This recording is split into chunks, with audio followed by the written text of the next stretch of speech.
जो परिवर्तन की हवा पूरे हिमाचल प्रदेश में, मैं अभी लाहौल स्पीति से आया हूं और वहां पर एक तरफा माहौल कांग्रेस पार्टी का है।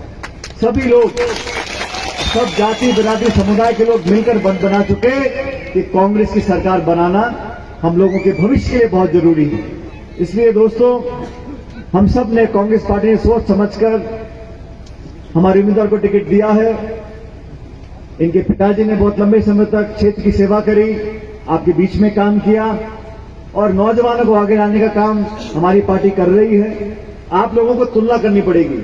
एक भाजपा है, उनसे पूछो कि गैस का सिलेंडर 1200 रुपए का क्यों बिक रहा है, तो कहते हैं हिंदू और मुसलमान। आपको पेट्रोल डीजल देसी घी से महंगा हो गया, 100 रुपए लीटर है, तो कहते हैं मंदिर और मस्जिद। आपको कि आपने बेरोजगारी बढ़ गई, निवेश नहीं हुआ, उद्योग ठप हो गए और आपने जो वादे किए थे रोजगार के, काला धन वापस लाने के, भ्रष्टाचार खत्म करने के, वो सब वादे फेल हो गए। तो वो कहती है हम लेंगे यूनिफॉर्म सिविल कोड लाएंगे। अरे भाई, आपको अगर यूसीसी लाना था तो 5 साल से क्यों लेकर नहीं आए आप? ये जुमले जो है ये आखिरी मिनट में आप बैठ के रखते हो। हमारी सरकार बनने के बाद हमने वादा किया है कि हम हिमाचल प्रदेश में ओल्ड पेंशन स्कीम लेकर आएंगे, ओपीएस।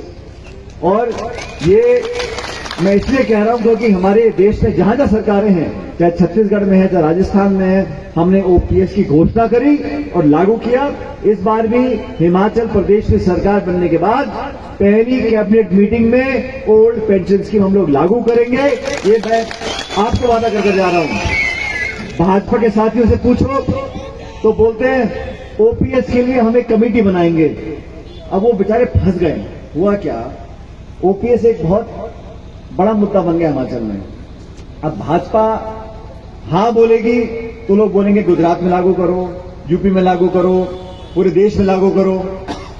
वो हां नहीं बोल सकते। ना बोलेंगे तो लोग और नाराज हो जाएंगे। वो ना भी नहीं बोल सकते, हां नहीं बोल सकते, ना नहीं बोल सकते, तो बीच का रास्ता निकाल दिया कि हम कमेटी बनाएंगे, कमेटी बताएगी क्या करना है। नीति और नियत अगर साफ है, सब काम हो सकते हैं। हम लोगों ने कहा, वादा करा है, हमारी माता बहनें बैठी हैं, प्रति माह 1500 रुपए का भत्ता हमारी सरकार बनने के बाद देंगे। हर महिला को 1500 रुपए का भत्ता, क्योंकि महिलाएं घरों को चलाती हैं, महिलाएं रसोई चलाती हैं, महिलाएं पूरे घर का बजट चलाती हैं, उनकी मदद हमें करने का मन है, इसलिए हम ये बातें कर रहे हैं। भाजपा बोलती है आप रेवड़ी बांट रहे हो। अगर ये रेवड़ी बांटना है तो हम एक बार नहीं 100 बार बांटेंगे ताकि लोगों की जेब में पैसा जाए। आज भारत में क्या हो रहा है साथियों, और हमारे सारे लोग यहां, आप समझदार लोग हो, पढ़े लिखे लोग हो, देश में क्या हो रहा है, हमारे हवाई अड्डे, हमारी रेलवे लाइन, हमारे पोर्ट्स, हमारी बिजली कंपनी, बीमा कंपनी सब बेची चली जा रही है। और ये वो लोग हैं जो विपक्ष में थे तो बोलते थे कि एफडीआई नहीं आना चाहिए, विनिवेश नहीं करना चाहिए, डिसइन्वेस्टमेंट नहीं करना चाहिए। अब एलआईसी को बेच रहे हैं, भारत रेल को बेच रहे हैं, हवाई अड्डों को बेच रहे हैं, एयरलाइन को बेच रहे हैं, कुछ बचा ही नहीं। और बेच कर भी चंद लोगों के हाथों में पूरी पूंजी आ रही है। जो अमीर गरीब की खाई है वो इतनी हो गई है, जो चंद अमीर लोग हैं वो इतने पैसे वाले हो गए, उनके पास अपनी दौलत गिनने का टाइम नहीं है। और जो गरीब थे वो गरीबी रेखा से नीचे आते चले गए। मनमोहन सिंह जी की सरकार में मुझे काम करने का मौका मिला, 10 साल हमारी सरकार रही। हमने 14 करोड़ लोगों को गरीबी रेखा से ऊपर लेकर आए, 14 करोड़ लोगों को। इस प्रदेश में नरेगा है, पूरे देश में नरेगा है, 100 दिन का रोजगार की गारंटी है। ये संविधान में हमने लिख दिया था। अब चाहे मोदी जी हो, चाहे योगी जी हो, कोई भी इसको बदल नहीं सकता। 100 दिन का रोजगार का कानून और अधिकार हमारी सरकार ने बनाया था। हमने शिक्षा का अधिकार बनाया, खाद्य सुरक्षा का अधिकार बनाया, हमने कानून बनाए लोगों की भलाई के लिए। हम लोगों ने निवेश किया, देश की संपत्ति बढ़ी, लोगों के हाथों में पैसा आया। हमारे समय में गैस का सिलेंडर 450 रुपए का था, अभी कितने का है यहां पर? 1150 का तब है जब दुकान के आप सामने से लोगे और दुकान में पीछे दरवाजे से लोगे तो 1300 रुपए का मिलता है। तो ये जो काला बाजारी हो रही है किसको नहीं मालूम। तो आप बीजेपी के साथियों से पूछो कि आप अपना संकल्प पत्र भूल जाओ। हमें तो खाद का, बीज का, तेल का, पेट्रोल का, सब्जी का, फल का, साग का, कपड़ों का, इनके दाम कब कम करोगे? आपने सुना किसी एक बीजेपी के नेता ने बोलते हुए कि हम महंगाई को कम करने जा रहे हैं या महंगाई को कम करने की कोशिश करेंगे? कोई मतलब नहीं। इनको तो नारे देने आते हैं, digital India, stand up India, get up India, make in India, स्वस्थ India, fit India, run India, इतने सारे नारे दिए और जमीन पे क्या हो रहा है? बेरोजगारी बढ़ गई, जीएसटी थोप दिया गया और जीएसटी भी ऐसा लगाया है कि व्यापारी भी परेशान, आम नागरिक परेशान। तो साथियों, देश में हिमाचल प्रदेश का चुनाव बहुत महत्वपूर्ण है। मैं आपसे बार बार इसलिए बोलता हूं कि चुनाव तो हर 5 साल आते हैं, लेकिन पूरे हिंदुस्तान की नजर आज टिकी हुई है कि हिमाचल के लोग कौन सा बटन दबाएंगे। और आप बटन दबा दोगे तो लोकतंत्र में देखो हार जीत होती रहती है। हम भी कई चुनाव हारे हैं, कई चुनाव जीते हैं, लेकिन ये चुनाव बहुत महत्वपूर्ण है। पूरे देश के लोग उम्मीद कर रहे हैं कि हिमाचल के लोग हमें रास्ता दिखाएंगे। ये जुमलेबाजी, भाषणबाजी, अखबारबाजी, इश्तिहारबाजी, ये करते करते कितना साल निकल गए। आज रोजगार चाहिए, लोगों को अच्छी सड़कें चाहिए, हमारी बहनें माताएं सुरक्षित रहें, हमारे को 2 जून की रोटी मिले, जो हमारे पढ़े लिखे शिक्षित बेरोजगार बच्चे हमको नौकरियां मिले, ये कौन नहीं चाहता। लेकिन दोनों सरकार की जो डबल इंजन की सरकार है, मैं कई बार बोल चुका हूं कि ये डबल इंजन की सरकार है, लेकिन तेल पानी कुछ नहीं है। और एक इंजन सीज हो जाएगा 12 तारीख नवंबर को और दूसरा इंजन हम सीज करेंगे 2024 में।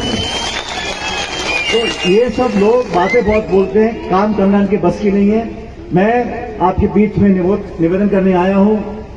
जिस सभा में मैं गया हूं, सभा में लोग बहुत होते हैं, लेकिन जो उत्साह और उमंग लोगों के चेहरों पर दिख रहा है, क्योंकि समय आ रहा है, 2-3 दिन में प्रचार खत्म हो जाएगा। 12 तारीख को आपको बटन दबाना है और बटन दबाकर जैसा आपने उपचुनाव में किया था, लोकसभा क्षेत्र में, विधानसभा क्षेत्र में जहां जहां उपचुनाव हुए, वहां कांग्रेस पार्टी को आपने जिताया था। आज इस हमारे साथी के लिए मैं वोट मांगने के लिए आया हूं और मैं उम्मीद करता हूं कि इन पर आप भरोसा डालोगे। बाकी सब जो लड़ रहे हैं, भारतीय जनता पार्टी में जो खिंचाव है आप जानते हो, आपस में खिंचाव चल रहा है और वो सरकार में नेतृत्व नहीं कर पाएंगे। सरकार जब बदल रही है, सरकार कांग्रेस की बन रही है, तो इस विधानसभा क्षेत्र की भागीदारी शिमला में होनी चाहिए। इसलिए आपसे निवेदन कर रहा हूं कि आप सब लोग, अब ऐसा है कि ये तालियां तो आप बजा रहे हो, लेकिन मेरे को जो है थोड़ा विश्वास पैदा करने के लिए आप लोगों को अपने दोनों हाथ खड़े करने पड़ेंगे, सब लोगों को। और छत पे खड़े वो कोई नहीं कर रहा है, आप लोग भी।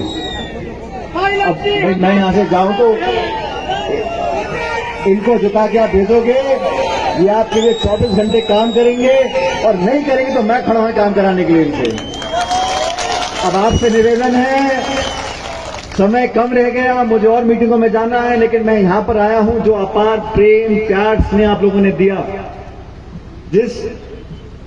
इस सभा में जो मुझे देखने को मिल रहा है, मैं उसका इजहार नहीं कर सकता हूं, लेकिन आपको बताना चाहता हूं कि आपके हर दुख सुख में हम लोग शामिल रहेंगे। मेरे लिए जब कोई आप आदेश करोगे, आप मुझे अपने आप में बीच में पाओगे। आपकी सेवा के लिए हम सब साथी मिलकर काम करेंगे। सरकार बनने के बाद दोबारा जब ये विधायक बन जाएंगे, मुझे बुलाएंगे। आज तो मुझे सूखा सूखा भेज रहे हैं, ना चाय ना पानी ना रोटी सब्जी। अगली बार मैं आऊंगा तो बढ़िया यहाँ पे दाल रोटी बना के रखना, आपके साथ बैठकर खाना खाकर जाऊंगा। लेकिन आपसे निवेदन कर रहा हूं, 12 तारीख को भाजपा को कर दो गुल और कांग्रेस की पेटी कर दो फुल। 12 तारीख को आप लोगों से मैं, क्योंकि यहाँ की राजधानी शिमला है और पहाड़ी हैं, वादियां हैं, लेकिन आवाज गूंजती है, तो मैं नारा लगाऊंगा तो आवाज दूर तक जानी चाहिए।